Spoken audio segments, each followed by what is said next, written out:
ځان د پښتو د فت بیکار جوړوم نور نازوم د لړزېدلې پښتو نور نازوم د لړزېدلې پښتو ځان له دا ستړي جوړوم کار جوړوم او نن د پښتون د زړه جذبه پورته کوم نن د پښتون د زړه جذبه پورته کوم ته زمزمه که زه اشعار جوړوم او رحمان علم نور دې نه جوړوم اوس جړېدونکی ستا اغیار جوړوم نظم دی جي وی راځه چې کینو ای رهبره یو نما جوړه کړو راځه چې کینو ای رهبره یو نما جوړه کړو یوه به ستا د ژوندانه یوه زما جوړه کړو ګورم زما د جرګې مشره زما ستا د پښتو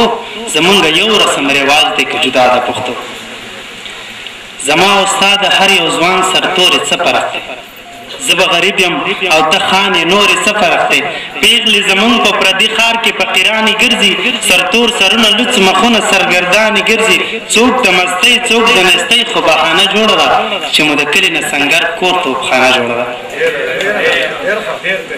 وایي ستا د کور خلق خو په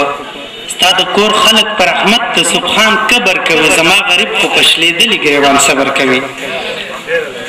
ستا د کور خلق پر احمد ته سبحان کبر کوي زما غریب خو په شلېدلي ګریوان صبر کوي دا د انصاف دی چې غریب دی د پیغور پاتې دی په خپل وطن کې در په در دی ترېنه کور پاتې دی مونږ د خپلې مشرۍ پرزو پتا کړې وه اوس خپل ځان کړو ملامت چې مو خطا کړې وه رهبره ستا په زړه کې څه تېر شي چې دا ووینې رهبره ستا په زړه کې څه تېر شي چې دا ووینې چې یو یتیم د مور په غېږ کې په ژړا ووینې نه پسېرېږي چې څوک پلار نه لري مور نه لري جامه پیزار نه لري ژوند نه لري کور نه لري روجې نه هر نیسي خوبونه بستر کوي څوک زړه دې پې نه سوځي چې بیا مور اختر کوي څوک مونږ نه ځانونه د بارودو په لوګو کې ورک شي د شتمنو نه ځانونه په پیسو کې ورک شي زمونږ راتلونکی به د ښادې دوران څنګه جوړ شي دوران کنډر به د خیبر او افغان څنګه جوړ شي مونږ د کلتور د پښتو ژبو نه ګوشه روان یو په خپل حساب او په ځان نه پوهېږو نشه روان یو د پښتو قصب رانه لارې په ډېران پاتې دی پښتانه یو خو د پښتو کار رانه وران پاتې دی دا پښتو ژبه د ترزنو توریالو ژبه وه دا پښتو ژبه د ترزنو توریالو ژبه وه دا پښتو ژبه د نرانو ننګیالو ژبه وه هم دغه ژبه عجب خان او خوشحال خان ویلې هم دغه ژبه احمدشاه او میرویس خان ویلې ولې له تا په خوله کې سپکه شوه او غلامه شوله ولې له تا په وخت کې بده شوه بدنامه شوله وایي وخت سرچپنه دی چې نور په نور خاته پرېوځي